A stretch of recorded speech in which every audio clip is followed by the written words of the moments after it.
Welcome back to civil field trainers. आज हम लोग देखेंगे कि कैसे आप 3 सिंपल स्टेप्स में एक हायर वर्जन फाइल को एक लोअर वर्जन ऑफ ईटास में कैसे खोल सकते हैं। ठीक है, तो let's get started. So the very first step जो होगा वो होगा कि आपको फाइल पर जाके इसको आपको सेव करना है। ठीक है, गिवन अप्रोप्रिएट नेम उसको सेव कर दीजिए। ठीक है, मैं यहाँ पे इसको बोलता हूँ रेसिडेंशियल बिल्डिंग। ठीक है, इसको कर देते हैं रेसिडेंशियल बिल्डिंग। यहाँ से ये हो गया हमारा स्टेप 1। ठीक है, अब स्टेप 2 में क्या करना है, हमको इस पर्टिकुलर रेजिडेंशियल बिल्डिंग को ATAP 16 वर्जन में खोलना है। ठीक है, now what will happen if I try to open this file directly in the 16 version, वो एक बार देख लेते हैं हम लोग। इसको मैं थोड़ा यहाँ से बंद कर देता हूँ। ठीक है, let me come back here to the file. ठीक है, और मैं यहाँ से खोलता हूँ रेजिडेंशियल बिल्डिंग जो मेरी है यहाँ पे। I try to open it in 16 version. तो मैं यहाँ पे आता हूँ फाइल पे, यहाँ पे मैं क्लिक करता हूँ ओपन पे। ठीक है, तो यू कैन सी मेरे पास आ गया ऑप्शन यहाँ पे रेजिडेंशियल बिल्डिंग का, जो कि 19 वर्जन का ETABS में फाइल है। तो मैंने ट्राई टू ओपन दिस, मुझे तो पहले वार्निंग आ रही है यहाँ पे कि error decompressing file may not be valid ETABS और EDB फाइल। ठीक है, इसको मैं ओके करूँगा और एक एरर आ रहा है, और एक एरर आ रहा है। ठीक है, ऐसा करते करते I am not able to open the file. So direct opening ही पॉसिबल नहीं है इसमें। ठीक है, तो हमको बेसिकली करना क्या है, वापस चलते हैं यहाँ पर रेजिडेंशियल बिल्डिंग, खोलते हैं यहाँ से इसको।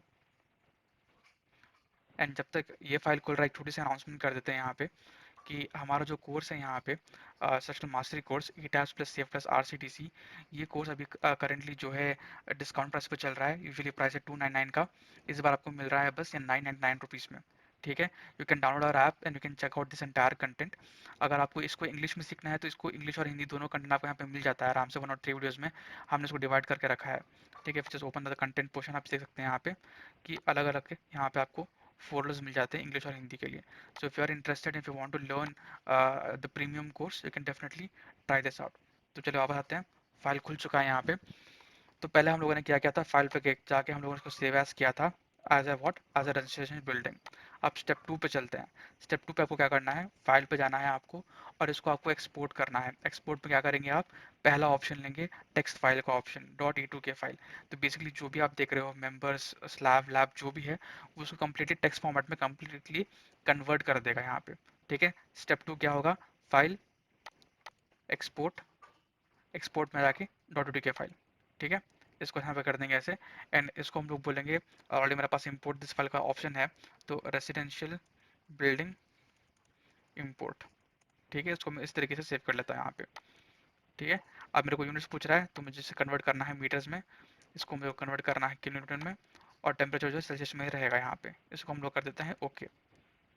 इतना हो गया। अब वापस आते हैं 16 वर्जन के पास, चलते हैं फाइल पे, चलते हैं इंपोर्ट पे। ये थर्ड स्टेप है हमारा। ठीक है, इंपोर्ट पे जाके ETABS और E2K में से इसको इंपोर्ट करना है। कंफ्यूज मत होइए, हायर वर्जन से क्या करना है, आपको एक्सपोर्ट करना है यहाँ से। ठीक है, लोअर वर्जन में क्या करना है, फाइल पे जाके लोअर पर जाके you have to import the particular file, इसको हम लोग इंपोर्ट करेंगे यहाँ से। ठीक है, तो आप देख सकते हैं रेजिडेंशियल बिल्डिंग इंपोर्ट का ऑप्शन यहाँ पे अवेलेबल है, इसको हम लोग करेंगे ओपन यहाँ से। तो as soon as we do that, हमको क्या आ रहा है, वार्निंग आ रही है कि जो आपकी वर्जन है वो 19 वर्जन की फाइल आप 16 वर्जन में खोलने का ट्राई कर रहे हो। ठीक है, तो फ्यू ऑप्शंस जो होते हैं, न्यूअर ऑप्शंस जो होते हैं, वो हम लोग इग्नोर कर देंगे यहाँ पे। ठीक है, तो आपको 5 to 6 ऑप्शंस आएंगे यहाँ पे अभी। ठीक है, इसको हम लोग करते हैं ओके यहाँ से। तो आया एक और, एक वार्निंग आया हम लोग को कि ये सब हम लोग इग्नोर करने वाले हैं, विल डू ओके। फिर आता है कॉम्पोजिट रेफरेंसेस के बारे में। अपडेटेड अमेरिकन कोड्स थे 19 वाले वर्जन में, जो 16 वाले वर्जन में आपको अवेलेबल नहीं है। ठीक है, तो वो बोल रहा है कि हम सब कुछ ये इग्नोर करने वाले हैं, हम लोगों ने ओके। तो और एक कॉम्पोजिट का कोई ऑप्शन है जिसको हम लोग इग्नोर कर रहे हैं। ठीक है, तो अप्रॉक्सीमेटली 5 to 6 वार्निंग आते हैं आपको ऐसे इस तरीके से। इसको हम लोग कर देते हैं यहाँ से।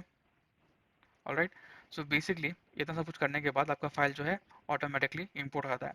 तो सिंपल सी एक छोटी सी कैवियाट है यहाँ पे कि अगर आपकी फाइल जो है, अगर आप कॉम्पोजिट पे काम कर रहे हो तो डेफिनेटली आप इसको इंपोर्ट मत कीजिए छोटे वाले, सॉरी लोअर वर्जन वाले में, बिकॉज बहुत सारे कोड जो हैं वो अपडेटेड नहीं है कॉम्पोजिट के कोड्स के हिसाब से। ठीक है, whereas if you're working with RCC, जैसे हम लोग RCC पे काम कर रहे हैं यहाँ पे, तो we can definitely import higher version 2021 का वर्जन भी जो है सेम मेथड से आप 16 वाले वर्जन में इंपोर्ट कर सकते हैं। ऑलराइट, तो जैसे मैंने आपको बताया था कि हमारे पास करेंटली जो है डिस्काउंट चल रहा है, इस पे भी आपको अवेलेबल है, यूनिवी पे भी आपको अवेलेबल है। I put both the links in the description, अगर आप इंटरेस्टेड हैं तो definitely you can go and have a look at the content that we are providing.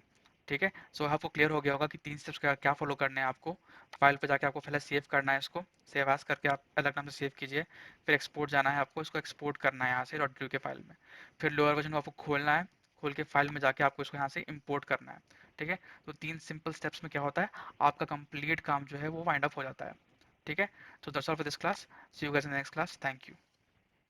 So hello and welcome back to ETABS classes.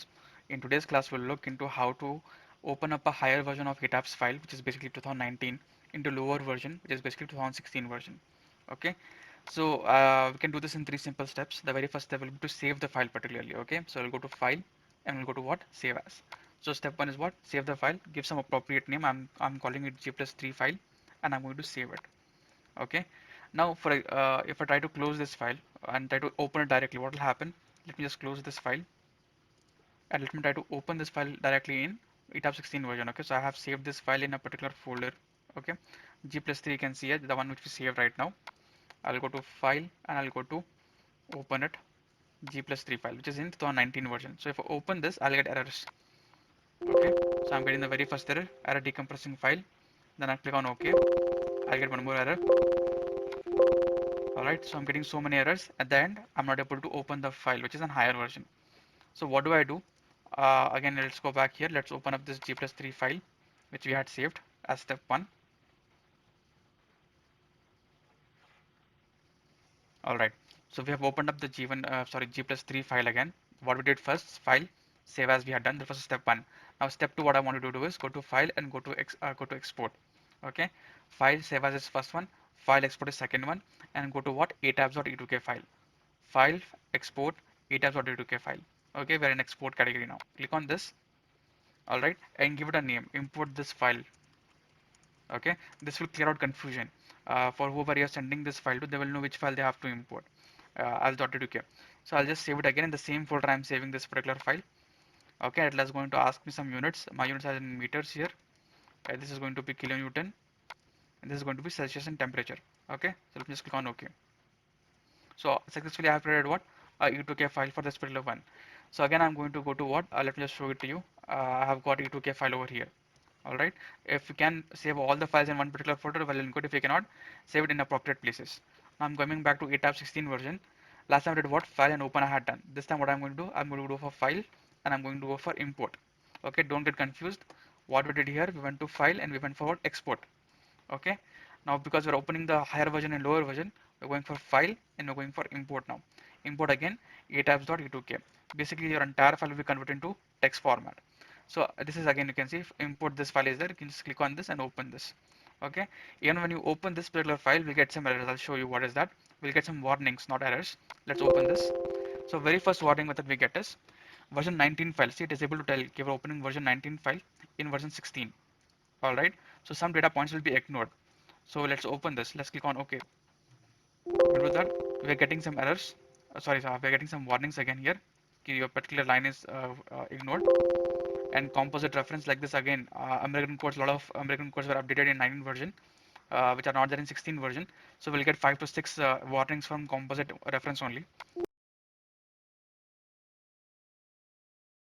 So if you're working on composite model, please don't import higher version to lower version. Always work in higher version only. So once that is done, you'll be able to open your file. Alright, so some caveat is there that if you're working with composite materials and everything, importing higher version to lower version is not ideal. If you're working just with RCC welding like the one which is there right now in front of us, it is well and good, no problem. So all you have to do is follow 3 steps. You first go to file and you save a file with an appropriate name. Second, you go to file and you go to what, export option, and export it as a text file .a2k.